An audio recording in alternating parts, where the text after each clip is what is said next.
Hello and welcome to the Real World Entrepreneurship podcast. I'm Alan Clark. I'm Byron Patel.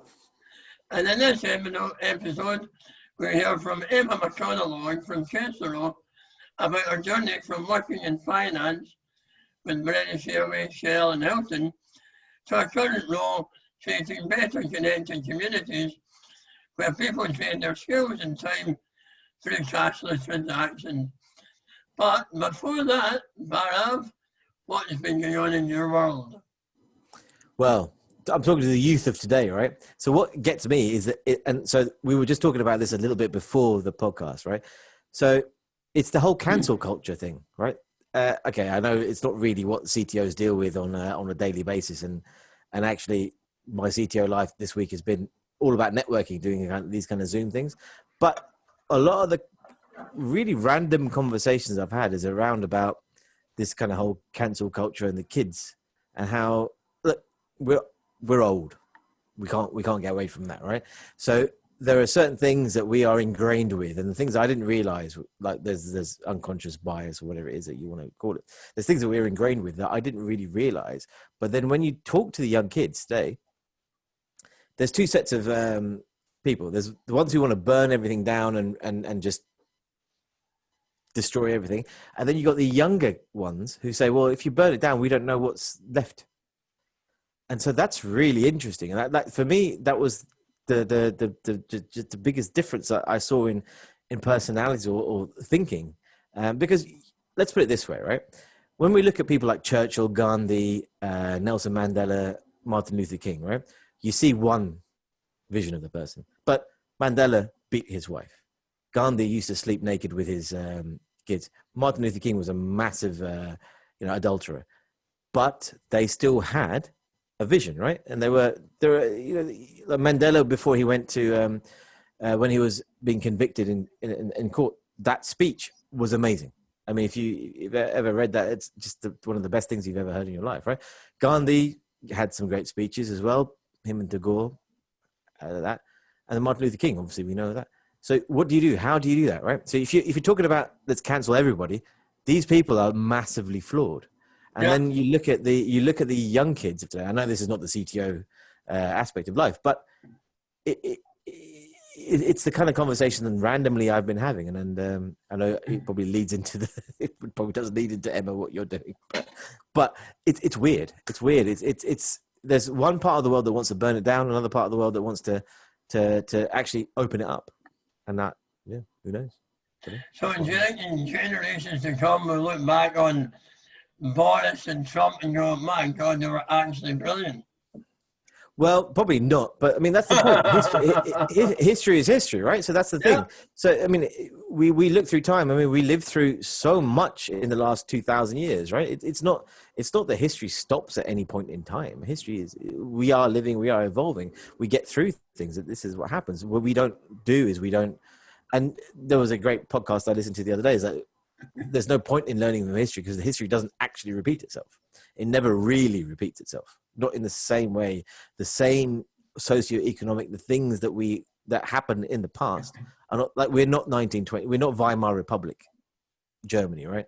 This is not what we are. We are not pre-industrialized UK. Like, we are a different beast. We're not, Drake running around shooting, boiling people. So now we have to find our own. So what you're saying is just not just, is a plea to be optimistic that there will always be opportunity regardless of how negative situations or people or personalities may be. So then now we look at if we take it from a technology point of view, right? So we have the whole TikTok versus Facebook, the whole TikTok issue, right? So we're sitting there saying, okay, TikTok is bad, but Facebook owns Instagram, WhatsApp, and Facebook. Do you trust Mark Zuckerberg more than you trust Xi Jinping? Right? Yeah. I don't, quite frankly. Not that I'm on any of these channels, but are we trusting anyone? Why are the debates that polarized when actually there are bigger things at play here? The bigger things at play are all of our data is out there and there are people using our information for things that we don't even know that they're using for. And I've got a friend of mine, and this is exclusive for the podcast. I've got a friend of mine who basically makes political software. So software for political parties. They sell it to the Labour Party, they sell it to the Conservative Party, they do it in the EU. And that software goes off, takes everyone who's signed up, and that's just the people that signed up, and then goes and trawls their Facebook, Instagram pages, right, to find out what hot button topics they are interested in, and then sends them more information in that. And that's just the people who have signed up. And it also goes through everyone who thought about what they're, any topics, and they go and trawl that. And this is where we're at. This is what people don't understand. It's crazy. Is there anything positive in that? Is there anything that's good that comes out about, when I say a party, I mean that was a small p rather than a political party, any party been able to jump into our psyche and only tell us what we want to hear? So the positivity is that you can understand people's psyche, right? So you can help, if you were doing something that Emma's doing, which is for the greater good, you could understand how they think and feel and actually use that for the benefit of the masses, right? So one of the things I was thinking about the other day was, I know this just randomly came into my head, was like tipping. Do we tip more? Right? But there's no analysis done on tipping. Are we much more open, altruistic during COVID times than we were before, right? We don't know. I mean, I don't know if anyone's ever done that, right? But what's happening now is that we are still analyzing everyone's foibles, everyone's kind of like core beliefs, and we're nailing down that. And we're not really thinking like, yes, the technology can be used for good, but I don't think it is. And I think the thing is that you can use it for much better. No matter where you are, there's always that malevolent side of society that will take anything good and turn it to bad. It's not malevolent, right? It's just capitalist. That's what it is. Have you watched The Social Dilemma that's on Netflix just now? Not yet. I want to. Oh, it's incredible. Yeah, it's definitely a good one to watch. It's kind of like goes into all of those things that you're talking about and what people, it's really just trying to understand what people's next moves are going to be and really trying to own that person's attention. It's really quite frightening. I hate all of that terrifying. I want to live in a much more simple world. Maybe I should just go off and move to an island off the west coast of Scotland and live in a hut. But I have to really worry about what we're going to eat, be able to eat that day. So not to steal Alan's thunder, but Emma, what made you change, right? What made you go from British Airways and the large conglomerates that you were into a social impact business? So really, I was quite disillusioned. I'd kind of bought into the whole career, climb up that career ladder, get the money that you need, set your life up nicely and all that stuff. But actually the only person that was ever going to benefit was me. And I think I started to get a little bit, surely there's more that's going on. But even in the life that I still had frustrations. I still had financial barriers and things that I couldn't do because, I was signed up to this 9-to-5 thing. So really it was just the idea came and I couldn't walk away from it. I found that the more I thought about it and the more I talked about it, the more I thought, why isn't this just a thing? Like, why is this not more widespread? Like, why wasn't it? Why wasn't it? Yeah, but I don't know. Like, we're all in this dog eat dog, which, funnily enough, seems to have changed during COVID. People have become a little bit more, I don't know, like they started to look around at their neighbours and their communities and people. I mean, the stories I've heard about people helping and people giving up their time and doing things for people that they don't even know. Like, we've just all become a little bit more human, I think. That's the biggest positive that I've seen that's come out of this. Before we dive further into this, which is exactly what we want to do, your website describes Kesero as an app where you can share skills, helping you save money and feel rewarded. Can you maybe just share with us a little bit more about what Kesero is and how it works?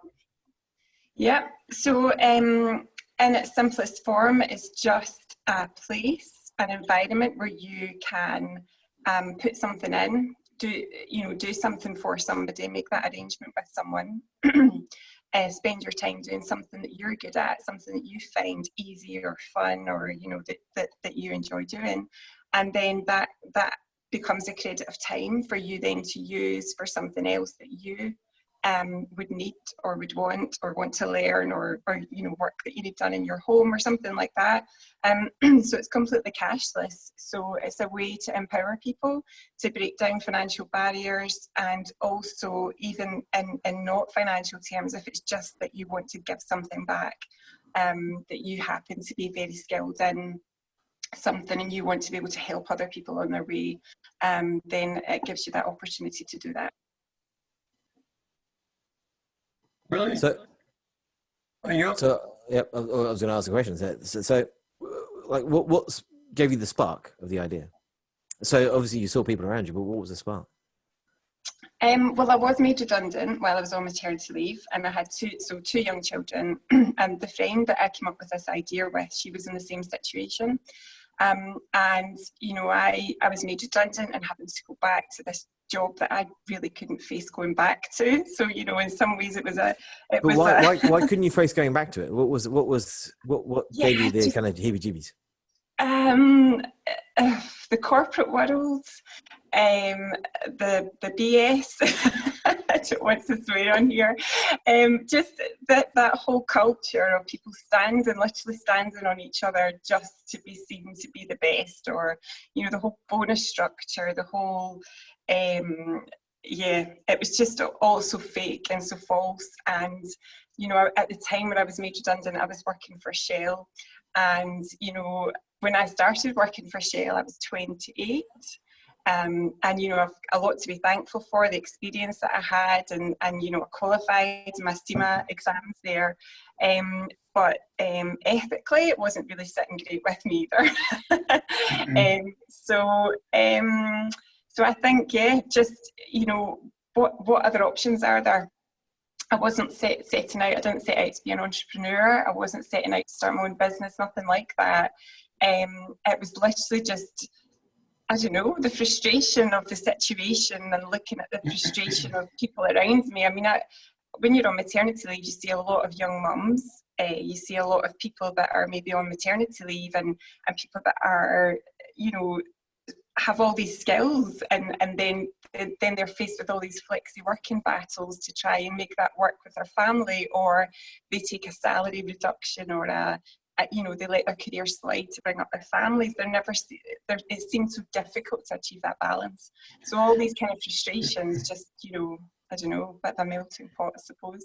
I think that's a really interesting point, that you didn't set out to be an entrepreneur, because I feel there is, given the subject of this podcast, there is kind of like this central casting view of what an entrepreneur looks like, particularly in this day and age, that they are young, thrusting, super aggressive, technology, cut your throat, striving to build a unicorn and become a billionaire.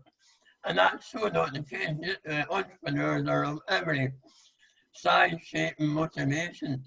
And the fact that you've set out to do something, create a business, create an organization for common good, is absolutely refreshing in this context. Something I wanted to ask you about. I looked up when I first met you, and I was rather, shall I just say, surprised. It was almost 2.5 years ago. Yeah, that surprised me. And I seem to remember, as I do with lots of people I meet in the very early part, when they are thrusting and eager and excited, I said, this will probably take longer and cost more money than you expect. 2.5 years is down the line. What's the story been over the last 2.5 years? It's taken longer and cost more money than I thought. But why was it? So I don't know. We were looking at apps like Uber and going, okay, I mean, the technology exists. It's just, and we can think it, so obviously it must be able to happen. So it'll just be a case of pulling the bits of technology together that we need and putting them into this nice little app that then everyone's going to download, because it's a no-brainer. because I wasn't an entrepreneur and I hadn't, studied business, I'd studied business within the context of SEMA, but not certainly around startups and things like that. I think probably went into it a little bit naively. I remember actually sitting with my friend one evening, because we used to get together at night time when the kids were in bed, and going, let's have a look on Coursera, and see if we can learn how to build this ourselves. Neither of us had even built a website at this point, let alone anything as technical as that. So we kind of quickly realised that, yeah, okay, let's find another way here. I think we're going to need some developers. So yeah, like even just to get to the prototype stage, there but did that stop your vision though? Right, not to interrupt you, but like, did that stop your vision? Because you need the technology to actually do what you wanted to do. Yeah, so that's an interesting question, because I think once I was kind of like bought into this vision, I mean, I very much saw it as my purpose. Like, I have to do this. I can't walk away from this now. And sort of a year, I think it was more than a year down the line, we had the prototype ready. We'd gone through all our process maps to death. We'd put a lot of effort in. We'd got the prototype ready. We're working with these developers that we really valued, had a great relationship with. And the next step was really to then, how do we build it? Like, okay, we've got an interactive prototype, we've taken it to focus groups, I've spoken to people, I'm getting good feedback back here, we need to progress with this, but that costs money. We couldn't sit and do it. And also we were having to support ourselves financially by working. So we then we were going to have to look at investment or loans or whatever that was to try and get the money together to do this. And that was the point actually where my co-founder stepped back. She didn't have the same kind of drive, and also probably wasn't prepared to invest any money at that point as well. So so that was really the point. It was like a real point in the road. It was like, do I go forward with this or do I not? And I thought about it for about 3 minutes, and then I was like, no, I'm only going one way. I think that's a really important point, which is seldom does the team that start end up with the team that ends, that finishes the journey. And that your co-founder was able to say, look, not for me anymore, I'm stepping off the bus and you can carry on. I think it was very insightful of them, but also very rewarding for you, because at least now you were able to move things forward as you saw fit. You mentioned there about the business thing really built around purpose. And there's a lot more of that I see coming through now than there used to be, which kind of helps validate the view that maybe there is a bigger societal change going on out there. But one of the challenges around purpose is, at what point, or where did the line lie between doing the right thing irrespective and doing the thing that will commercially allow this business to have a sustainable future? How are you managing that? Yeah, so that's a good question, because and it links kind of back to what we were talking about at the beginning there. I didn't want to create something, and the way that I made money to kind of sustain it would be by taking people's data and using that. So I was kind of wanting to stay back from that as much as possible. And also wanting to keep, there's the whole vision that you've got of what you want it to look like. You want it to look appealing. You want people to enjoy using it. You don't want it to be flooded with advertisements all the time as well. So kind of like looking at different ways of how do we make this commercially viable, but while also maintaining that kind of whole vision that wanted it to see. So the way around that was looking at, okay, what we want it to be free and accessible for everybody, because the whole idea here is that it levels things, it gives everyone an opportunity, and that there's no barriers there. So what we thought, we came up with an idea that if you upgrade, you get additional benefits. And so that's the kind of the model that we went for, is upgrading. You're able to then sort of build up a bank of hours. You can use them for more projects, but that's still, we're at the point now where the MVP is ready and it's kind of being tested and hoping to launch quite soon. But I think it's going to be an ever evolving thing. You know, there may still be other options that I've not thought about that makes this more commercially viable. But so I'm kind of the pivot. The pivot, yeah. Pivot potential here. That's another podcast altogether. Well, that was actually going to be my question, right? So you had a vision here of what you wanted to achieve, and then obviously as you trying to realize that vision, things are going to change. So how much did you have to compromise between your initial vision to what you're releasing today? Have I had to compromise? So there's probably some stuff at the start when you know, and all the excitement before you start looking at a process map, for example, and all the excitement of what you think it's going to look like. There's a lot of stuff that you've had to go, that doesn't. Because of money, right? Because you don't have enough money to do everything. Money, and also, and I think it was actually, Alan, this was another nugget that you gave me early on as well, was that, get the core product out there. All these other development ideas and all these other kind of things, they're just a distraction at the moment. And also, what I'm going to push out versus what people would want could be very different things. So I wanted to get that core thing out that I could see being helpful, and then really understand from the community of users, what else is it you want? Like what would add to this experience? What would make this better? So that's the next question, right? So from now that you're close to the MVP and you're about to launch, and you must have done some testing around people who are trying to see what you do. How much has your vision changed because of the reality of what's going on around you? I mean, are people still as altruistic as you think they are, or a bit less? I would say more so. And obviously there's a big change. I mean, COVID is going to change things quite radically, because you don't want to be putting people in a situation where they're going to be in close contact with each other. I don't want to be the person that makes that happen. So obviously the virtual thing, we're obviously really grateful that things like Zoom can happen and Skype calls and all that kind of stuff.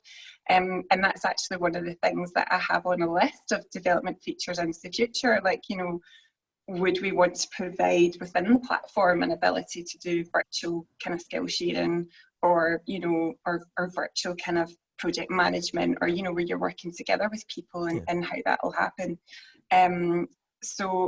But essentially, back to your point, I think I've seen so many more examples of people being so helpful for each other, that I actually think that it's maybe brought us, like, it's less of a hill, to get people to buy into the concept than it maybe was before COVID. Because can I ask a controversial question?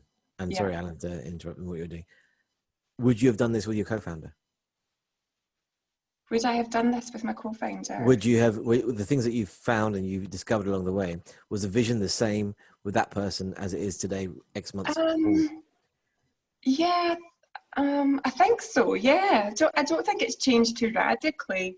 I think, if anything, I've probably just got more validation that hopefully this is going to be embraced. Yeah, I think so. The only reason I asked that question is because a lot of people start off with, I mean, Alan, you must know this as well, right? So you start off with a team of people, oh my God, we're going to do wonderful things together, right? And then ultimately your vision diverges at some point in time. And then the question is, when the vision diverges and people go off, there's usually one person who is left behind. And you're not the person who's left behind, right? You're obviously the person who's gone off and done that what you wanted to do first. That's absolutely my experience. But we all started off, 4 of us in a room, and had a view on how it would be. 5 years down the line, there was only one person left, and that wasn't me, because I got off the bus down that line. And for all the right reasons. And that's why I asked the question earlier on, you know, about who sees projects. I know I say sees projects through, but at what time is the right time, and at what time does it stop being what you want to do? Mm-hmm. Did you do you have any doubts, Emma? Did you have any doubts? Doubts, yes, absolutely. I think I would, the doubts, I was always able to help myself overcome those doubts just by probably going back to that sense of purpose, and thinking about, you know, so quite often I go back to, you know, where you maybe, so I have personas that are in my marketing plan, but I also have personas within my own head that I think about are the people that this is really going to benefit. And that's the kind of things that help me go, right, no, I need to keep going forward, you know, I'm all in here. You know, just, there's one example that always comes back to my mind is like a parent who's maybe struggling, just making ends meet, but they have kids and kids have needs, and they maybe want guitar lessons, or they maybe want football coaching, or they maybe just want stuff that you can't keep providing the money to get, but you have skills and you can then use those skills to either offset some other costs or to get those guitar lessons for your kids, or, you know, whatever that may be. So that stays in the back of my mind, and that's the wee thing that kind of helps me keep pushing forward. I love that, how that is just such a strong single idea that when the joint is stop saying, is this worth doing? Do I believe in what I'm trying to achieve here? I've been able to personify that to the parents who, as you say, want to do the best for their kids, can't do it by just opening the bank book and pay more money out, but there are other things I can do to help make this happen. Question I have for you is around the technology side of this. As an accountant, how did you go around specifying, developing, building, creating the central piece of technology that makes Kesero work in the real world? So just stop me if I'm not answering your question here. So I suppose I did dip into skills that I had learned through different jobs, by even just from the process map side of it. You know, I'd done a lot of work on Lean Six Sigma, so continuous improvement, when you're looking at a process from, you know, and all the steps that process takes to get from the start to the end. So that kind of took that, and that was how we really worked through, okay, how is this actually going to work? It's one thing to go and meet someone, especially developers, and tell them what your vision is, but how do you kind of get that into their language, and a language that they'll understand? And so I broke it down sort of front end, back end, you know, what's going on from the user perspective, and while that's happening, what's going on from the technology perspective.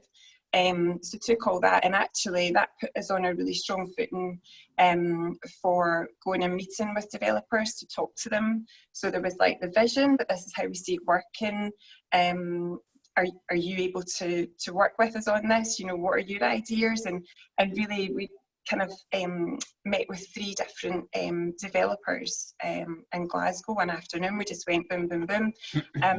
And actually the ones that, the third meeting, they straight away had ideas that, you know, that it was just like it was clear to them. And I think had we not come with the process maps, I don't think the meeting would have gone in the same way. It was a really, there was quite a spark in the room when we were talking, you know, and that was when we kind of left and we're like, it's got to be these guys.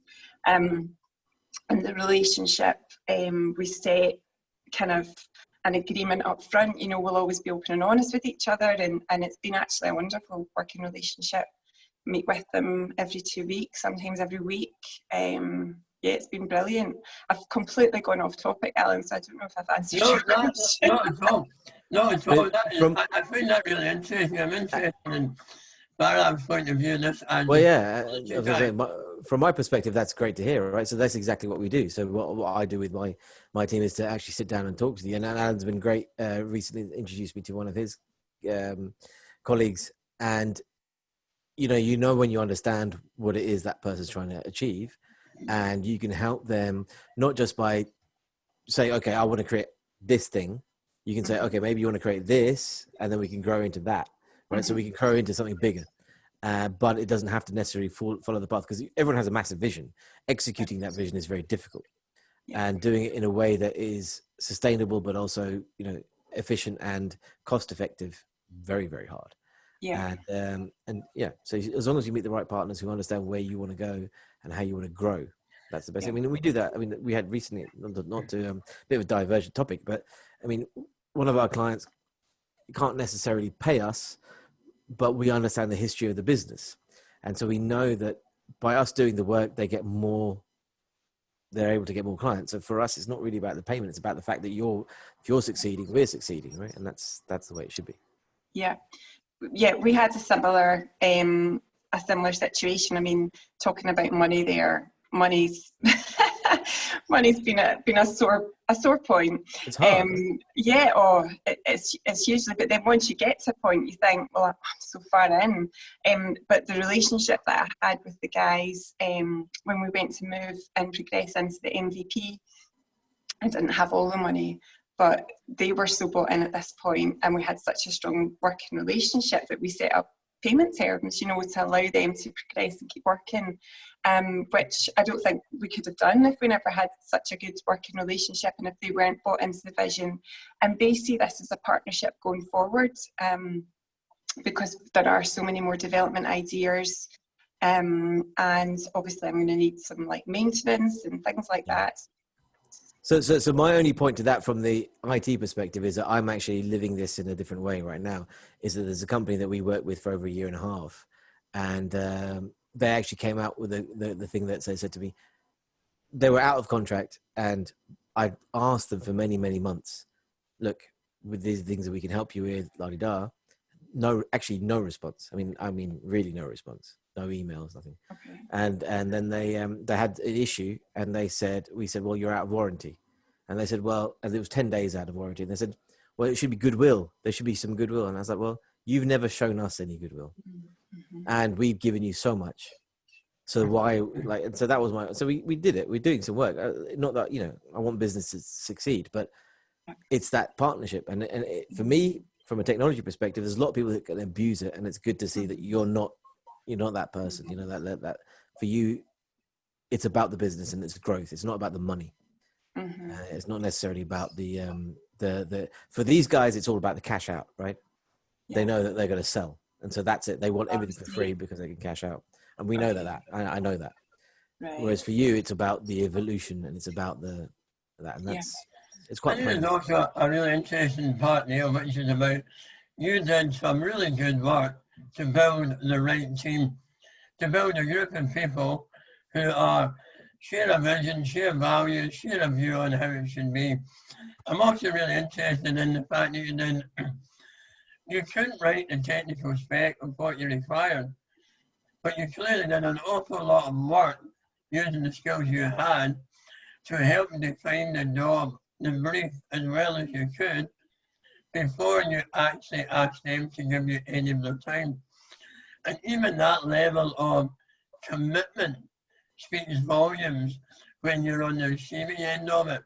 When you're sitting in the room thinking, this person doesn't know the technology, but my God, they worked hard to really help us be absolutely clear on what the task is, not what the solution is, mm-hmm. but what the task is. I'm aware that time's marching on.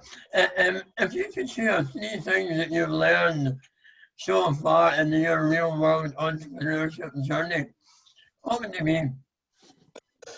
Oh, well, the first one would definitely be back to that relationship thing. Relationships are key because it can be quite lonely, and especially what I find during lockdown, even more so. I think the other thing I would say at the risk of offending people is that your closest people in your life are not always the best people to give you feedback. Yeah.